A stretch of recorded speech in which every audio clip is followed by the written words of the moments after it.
Le plus jeune a 16 ans, le plus âgé en a 52. Tous les deux sont inscrits sur la liste des 15 677 candidats qui planchent cette année sur les épreuves du baccalauréat en Poitou-Charentes.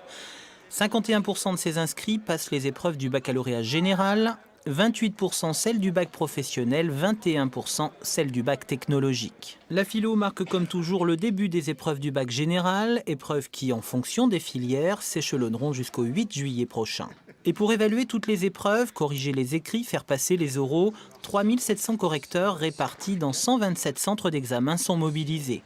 Après le stress des examens, place au stress dû à l'attente des résultats. Ils seront affichés dans tous les centres d'épreuves écrites le vendredi 5 juillet au matin.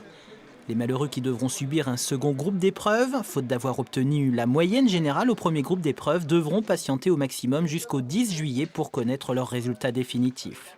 En Poitou-Charentes, le taux global de réussite au baccalauréat a atteint le niveau record de 85,7% à la session de 2012 contre 84,5% au niveau national. Il était de 71,5% en 2011. A noter qu'année après année, le cheval de bataille des autorités éducatives est l'aménagement des épreuves du bac pour les candidats en situation de handicap. Cela se traduit par exemple par du temps donné en plus aux candidats. Cela peut être également la mise à disposition d'un assistant pour les épreuves ou d'une secrétaire chargée en fonction du handicap de lire l'épreuve ou de transcrire par écrit ce que le candidat lui dicte. Pour cette session 2013 du baccalauréat en Poitou-Charentes, 318 personnes en situation de handicap bénéficieront d'aménagement d'épreuves.